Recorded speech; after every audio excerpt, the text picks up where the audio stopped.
Qué bueno es Dios. Bueno, hoy estamos situándonos en el libro de Mateo, capítulo 9. Capítulo 9, vamos especialmente o específicamente, porque nosotros ya estudiamos, estamos hablando ahora de los milagros de Jesús. Ahora hay un periodo de todo lo que hemos estado hablando son de milagros o manifestaciones de poder del Señor haciendo alguna sanidad o algún milagro.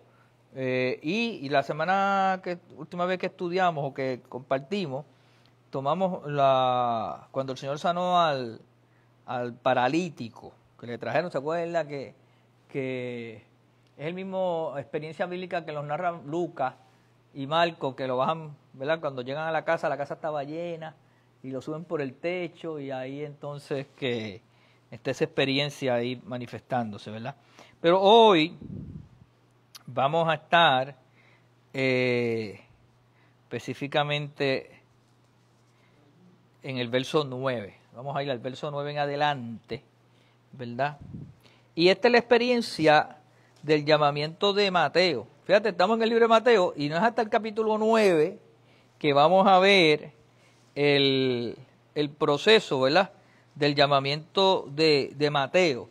Dice, pasando Jesús de allí, vio a un hombre llamado Mateo, que estaba sentado al banco de los tributos públicos, y le dijo, sígueme.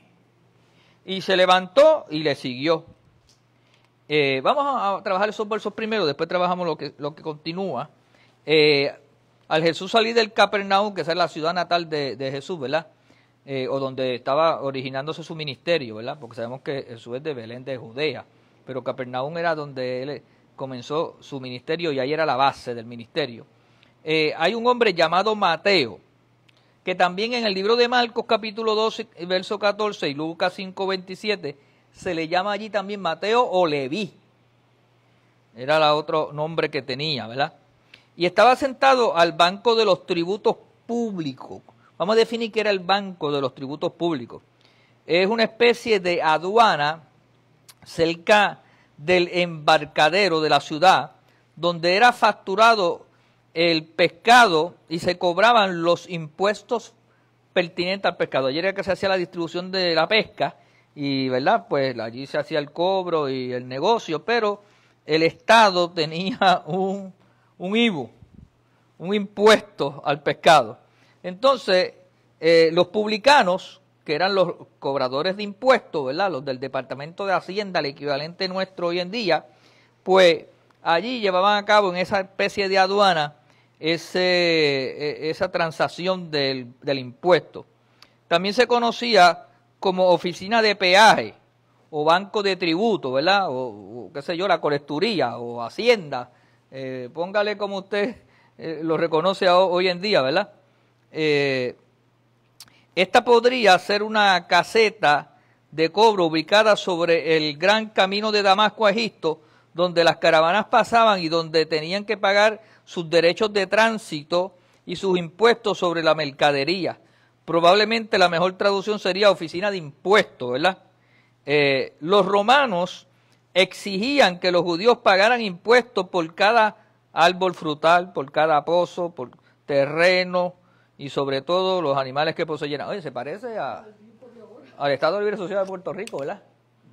Que si uno se pone a pensar, a lo mejor nosotros lo que vemos es el impuesto del IVU o lo de Hacienda, o los que tienen casa pues ven el CRIM, pero los comerciantes tienen que pagar por el inventario, tienen que pagar por el bien mueble, por el bien inmueble, cobrarle el IVU a la gente, pagar la patente municipal, y el que tiene máquina tiene que pagar por la máquina, y el que tiene, bueno, hay montones de impuestos. Usted trae un carro importado, paga por el carro. Usted compra un carro, paga arbitrio por el carro. Y si por ahí sigue buscando, usted compra una casa y hace la transacción si la hace con un banco, pues hay unos sellos de hipoteca. Fíjate, las cooperativas están eximidas de eso. Entonces, hay sellos por cuanta cosa, un comprobante. Cada cosa que usted va a hacer hay un comprobante. Por correr su carro hay un malvete. Entre más gomas tenga el carro, si un camión, el malvete es más caro. Hay que pagar un peaje cuando pasa por las avenidas. O sea, busque todos los impuestos que usted paga. Y es casi esto mismo, por el árbol, por el pozo, por el terreno. Y todos los días se inventan uno nuevo. Los otros días quieren poner un impuesto al sol. A los judíos esto les parecía muy opresivo y mucho más proveniendo de una nación extranjera. Porque acuérdate que los impuestos no iban para el pueblo judío, los impuestos iban para Roma. Y después que ellos allá decidieran cómo iban a usar, le mandaban algún tipo de subsidio a ellos, ¿verdad? En ese sentido. O sea que esto de los impuestos ha sido una batalla de toda la vida, en muchos lugares, ¿verdad? Estados Unidos también, muchos presidentes pierden las elecciones o gobernantes cuando ponen cargas impositivas muy fuertes, ¿verdad? A este cobrador de impuestos Jesús le dijo, sígueme. ¿Sabe? Jesús sana a este paralítico, camina, ve a este hombre allí cobrando impuestos, venían en la barca, lo ven allí, lo mira y le dice, sígueme. ¿Sabe? Esas palabras de Jesús iban cargadas de tanto poder que con la mirada y las palabras que le dijo, fíjese que Mateo no cuestionó nada, dejó lo que estaba haciendo. Eso tiene que haber sido un impacto tan y tan. Esto es un milagro. Porque tú que estás en un negocio lucrativo, y a su vez no solamente un negocio lucrativo, estabas protegido por Roma, porque los judíos te odiaban. Porque el problema de él, del publicano, era que no solamente cobraba el tributo para Roma, sino que le metió otra carga más de 1% adicional para él. Su comisión, y a veces la comisión era más fuerte que el tributo. Entonces los judíos odiaban a Roma y odiaban al publicano, que era de su propia sangre en este momento, y lo dejó todo. Y siguió a Jesús con una simple palabra. Por eso es que yo siempre he dicho que lo que una persona necesita oír es una palabra. Una palabra dentro de un mensaje es la que a ti en un servicio te puede transformar tu vida.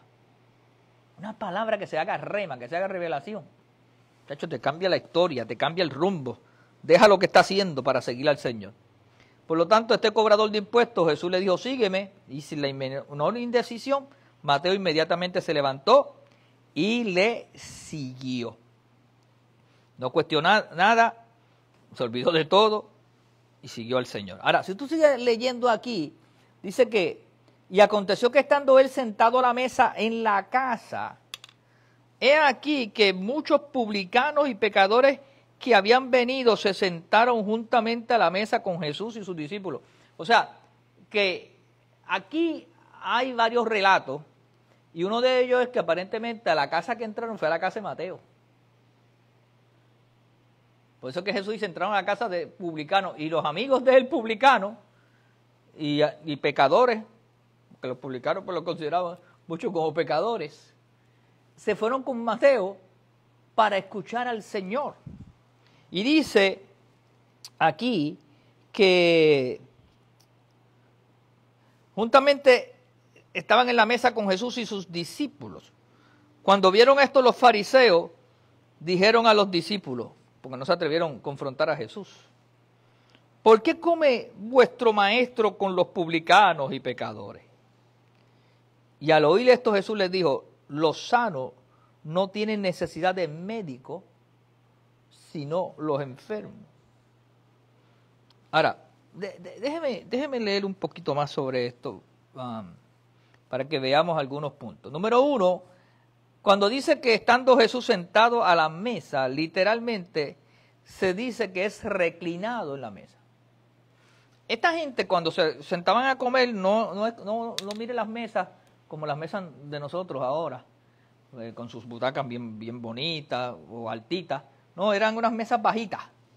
Y ellos se tiraban en una especie de cojín o en el mismo piso y se recostaban, a veces hasta uno encima del otro. Por eso en la Santa Cena están como recostados, uno al lado de otro. Tenían esa costumbre, no podían estar ahora con distanciamiento, no tenían distanciamiento. Pero era como recostados unos con otros. Además, yo le servía de espaldar al otro. Jesús podía haber estado recortado de Juan y los discípulos, ¿verdad? Se iban recortando y creaban ese enlace, ese amarre, ¿verdad? Entonces, es bueno señalar que se sentaron juntamente a la mesa con Jesús y sus discípulos. Una versión más correcta para la palabra publicano sería cobradores de impuestos, ¿verdad? Los publicani eran hombres acaudalados, por lo general, generalmente eran romanos, responsables por los impuestos de la totalidad de la región. Los llamados publicanos en los evangelios eran cobradores de impuestos locales, judíos aborrecidos por sus connacionales. Cuando estos que mencionan acá no son los romanos, son los judíos. Entonces los mismos judíos los criticaban, publicanos, tú sabes, tú que no estás poniendo carga de impuestos. Y eran considerados doblemente bajos y despreciables porque habían vendido sus servicios al opresor extranjero en contra de su propio pueblo y eran cómplices y culpables de lo que en efecto era un robo. O sea, esta gente eran odiados. Los pecadores eran personas consideradas así por los fariseos por descuido de la observancia de los muchos requisitos ceremoniales de la ley oral y escrita. Un judío estricto jamás comía con publicanos y pecadores. O sea que allí Jesús estaba en lo peor de lo peor, con los que cobraban impuestos de una manera abusiva y con gente que no seguía mucho el ceremonial y el rito de los fariseos, de la religión de ese entonces, ¿verdad? Y Jesús estaba comiendo con ellos. Por lo tanto, de modo que los fariseos se quejaron a los discípulos. ¿Ve? Los fariseos están hablando, esta gente no cumple con la ceremonia del rito religioso nuestro, de la ley. Y tu maestro está comiendo con ellos, ¿verdad? Aparentemente temían atacar a Jesús en forma directa, pero el maestro tuvo una respuesta para ello. Los sanos no tienen necesidad de médico, sino los enfermos, ¿verdad? Por lo tanto, el Maestro Jesús le está citando Oseas capítulo 6 y el verso 6, que dice, misericordia quiero y no sacrificio. Si usted sigue leyendo más abajo, dice, pues y aprended qué significa misericordia quiero y no sacrificio, porque no he venido a llamar a los justos, sino pecadores al arrepentimiento. Entonces le da dos puntos importantes. Número uno, son los enfermos los que necesitan al médico. Y yo vine a los enfermos. Yo vine a salvar al pecador, al que estaba perdido. Y esa es la extensión del amor y la misericordia. Lo otro que le dice, a ustedes que son religiosos, que lo que proponen es que se siga el rito religioso, a ustedes le digo lo que dice Oseas capítulo 6, el verso 6, misericordia quiero y no sacrificio, porque no he venido a llamar justos, sino pecadores al arrepentimiento. Y eso es lo que el Señor quiere, misericordia. La gente a veces se enfoca más en el sacrificio o se enfoca más en cumplir los rituales. Y yo sé que hay unas normas en los ministerios y hay unas normas eclesiales, ¿verdad? Y se respetan, pero nunca la norma puede ser más grande que el amor y la misericordia.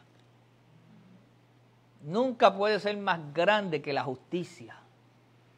Por lo tanto, a veces tenemos que echar a un lado nuestros ritos y nuestras reglas, que pueden ser que sirvan para algunas cosas, pero no son perfectas, y aprender a operar en la sensibilidad, en el amor, en la misericordia, en la justicia, y echar fuera ese espíritu de justiciamiento, ¿verdad?, que a veces tenemos, de legalismo.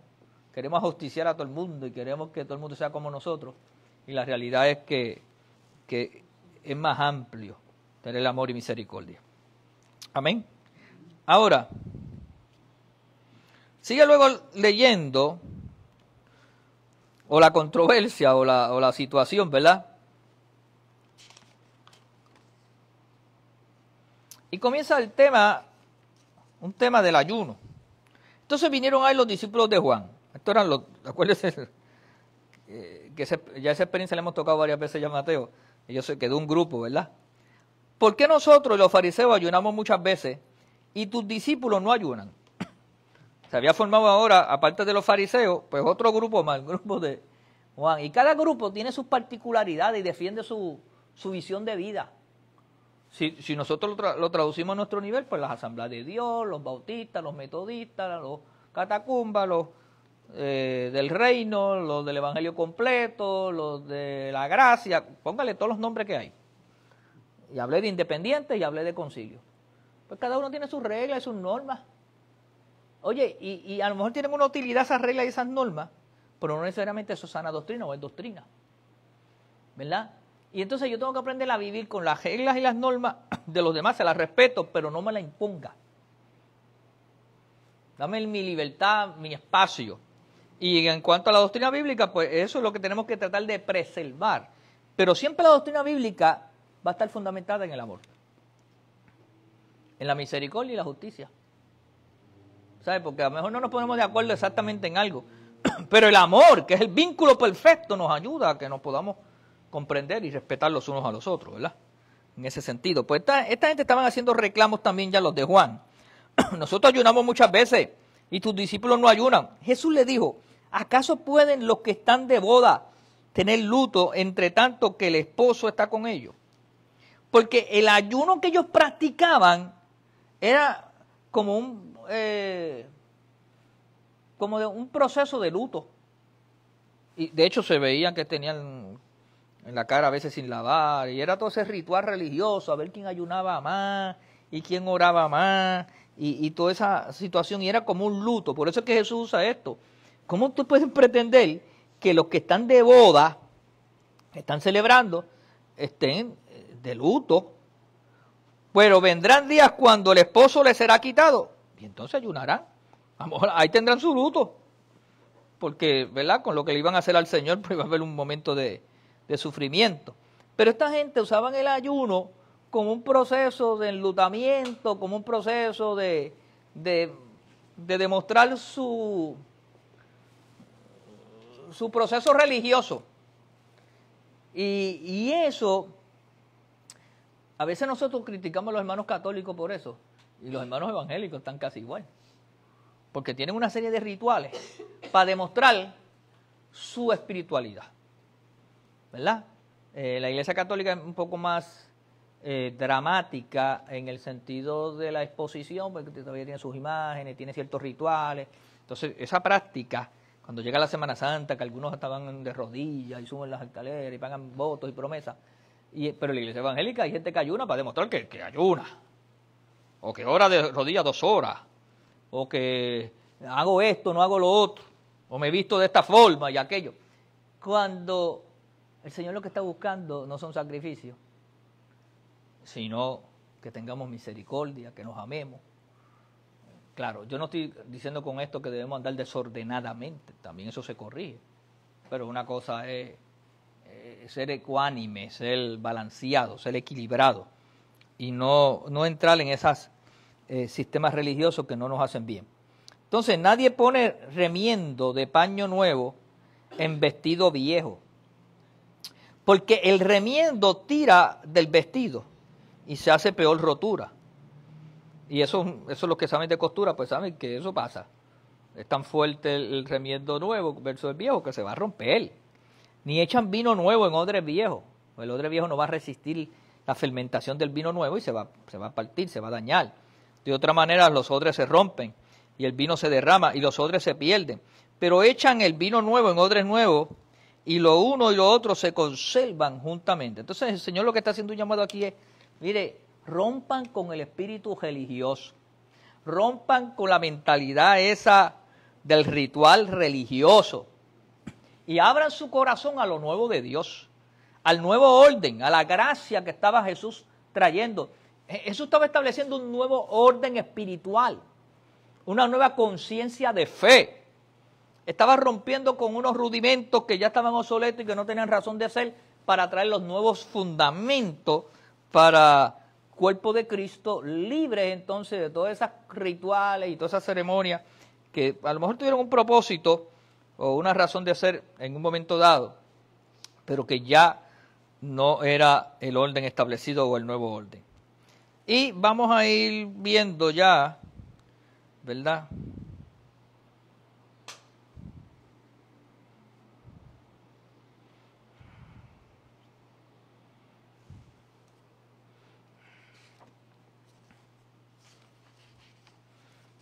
Vamos a ver hasta el verso 34, ¿verdad? Y esta experiencia es muy buena, porque este capítulo 9 tiene un montón de versos. Mientras él le decía estas cosas, vino un hombre principal y se postró ante él, diciendo, mi hija acaba de morir, mas ven, pon tu mano sobre ella y vivirá. Esta escritura también está en Marcos capítulo 5, el verso 21 al 43, y Lucas capítulo 8, del 40 al 56. ¿Sabe lo que hemos dicho repetidamente? Que Mateo, pues no entra en los detalles. Mateo va al grano, Mateo sí ve más bien la cultura judía y la controversia entre romanos y judíos, pero no entra en ese lujo de detalle que entra Lucas, que es un tipo muy educado, de muchos detalles, ni tampoco la experiencia de Marco con Pedro, que es quien le narra la historia. Por lo tanto, no vamos a ver todo ese lujo de detalle. Si quieren ver más detalles, cuando estemos estudiando esos capítulos luego en este libro de Lucas o Marcos, pues entonces veremos esos detalles. Pero la realidad es que este hombre principal era un principal de la sinagoga, era como un líder religioso, un pastor, para traerlo a nuestros tiempos, ¿verdad? Y le trae la situación de su hija, que en Marcos y Lucas no necesariamente dice que estaba agonizando, que tenía una enfermedad de muerte, que estaba grave, y son los que vienen de la casa los que le dicen que muere. Pero él aquí, Mateo como que lo quiere resumir tanto, acaba de morir, ¿verdad? Pero le dice, ve y pon tu mano sobre ella y vivirá. O sea, este hombre había visto, había escuchado, había tenido experiencias donde había visto a Jesús hacer grandes milagros. Y dijo, párate, Él es el único que lo puede hacer. Por tal razón, dice, y se levantó Jesús y le siguió con sus discípulos. Y he aquí una mujer enferma. Así pasan todos los evangelios. Esto es lo mismo. Jesús está trabajando con Jairo y aparece una experiencia adicional milagrosa, que es la mujer del flujo de sangre. La mujer que llevaba ya sufriendo de muchos médicos. Lucas habla hasta, dice que 12 años y todos los detalles. Mateo la tira así rápido. La experiencia que usamos en otras ocasiones es que cuando pasa esto, que la mujer detiene a Jesús, Jairo como que se desespera un poco, y Jesús mira a Jairo para fortalecerlo en la fe y le dice, Jairo, no te he dicho, no dudes, cree solamente, mantente creyendo, yo atiendo esta situación ahora. Pero la historia dice que esta mujer que estaba muy enferma de flujo de sangre, desde hacía 12 años, se le acercó por detrás y tocó el borde del manto. O sea, esta mujer superó toda la crisis que ella estaba experimentando y se enfrentó a la realidad de que Jesús estaba con una multitud y que iba para casa de Jairo. Mire lo que hace la fe. La fe puede detener al Señor. O la fe puede hacer que poder salga. La fe es tan grande que esta mujer dijo, si lo toco, me sano. Ella fue la que puso cómo iba a ser la cosa. Por eso yo aprendí a lo que uno no puede detener la fe de otra persona. Si la persona lo cree, conforme a su fe será hecho. Y es bíblico porque Jesús dijo, conforme a tu fe ha sido eso, se lo dijo al centurión, él iba para la casa del centurión. El centurión le dijo, no, yo no soy digno. Di la palabra. Es más, el hombre dio toda una historia y toda una prueba y trajo su evidencia y presentó su caso. Y Jesús ni siquiera dijo nada, lo único que dijo fue, pues conforme a tu fe. Es más, Jesús dijo ahí, no he visto tanta fe en Israel como la de este hombre. Hágase como él dice. Y en el instante, en aquella misma hora, el criado fue sano.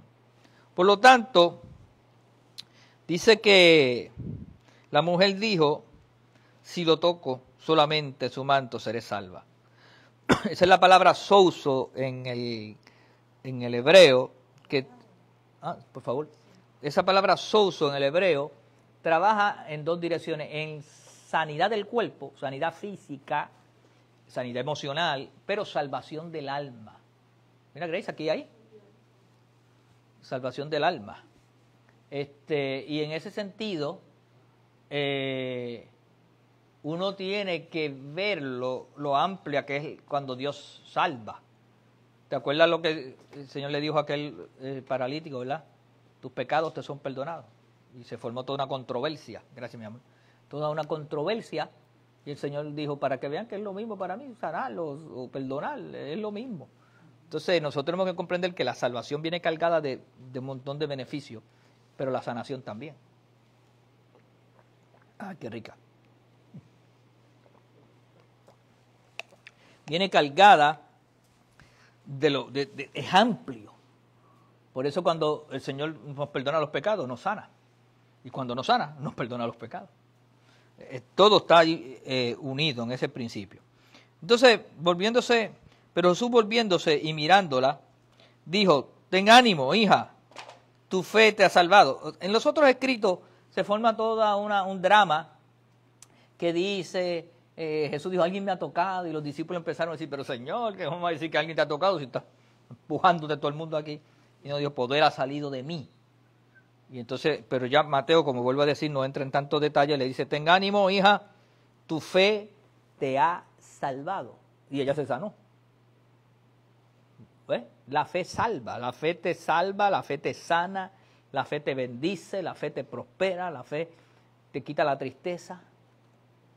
Cuando el Señor salva, en esa fe, todo eso está cubierto, ¿verdad? Bendito Dios.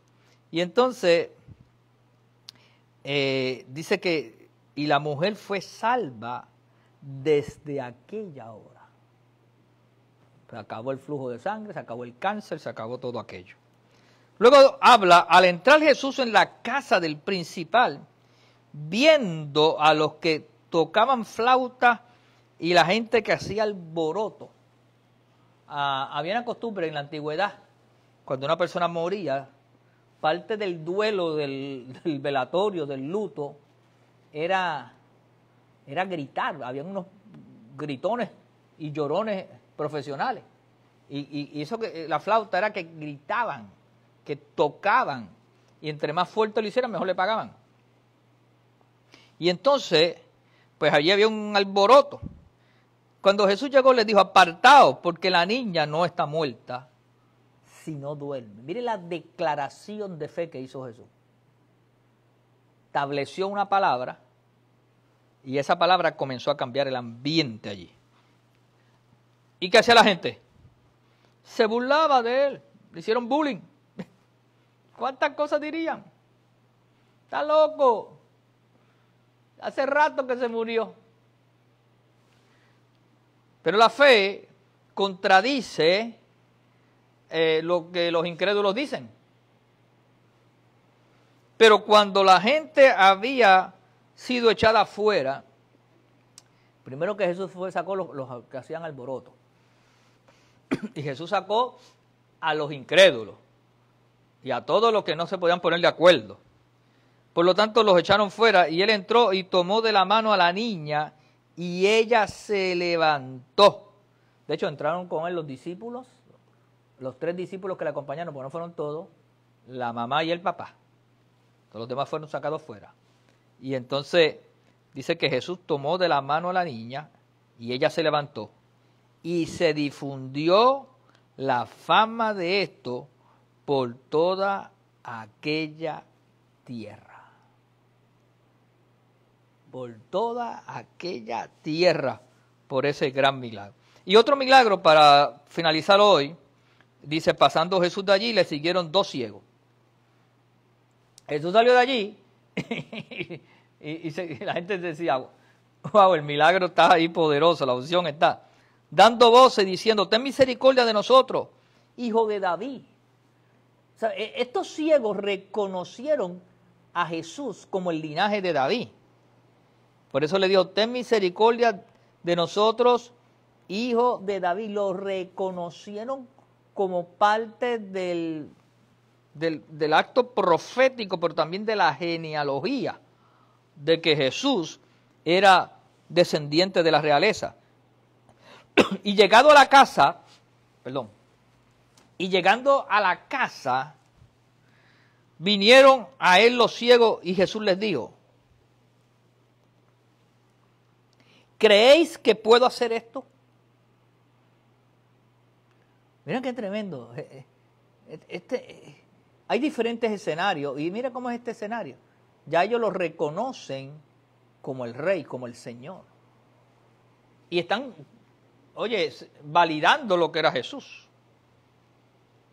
Uno que venía a traer esa herencia que había sido profetizada por Isaías y los profetas, ¿verdad? ¿Creéis que puedo hacer esto? Ellos le dijeron, sí, Señor. Entonces le tocó los ojos diciendo, conforme... ¿Usted ha visto que todos los milagros había fe envuelta? Y que siempre Jesús provocó a la gente a fe. Los predicadores, aparte de traer un mensaje que confronte a la gente, tienen que tener una palabra que provoque a la gente a fe. Que los provoque a soñar, que les dé una esperanza, que les dé una seguridad, una confianza. Lamentablemente muchos predicadores no tienen eso. Su mensaje no provoca fe. Es más, provoca incredulidad. Yo he oído predicadores que yo salgo más frustrado. Pues yo digo, rayo,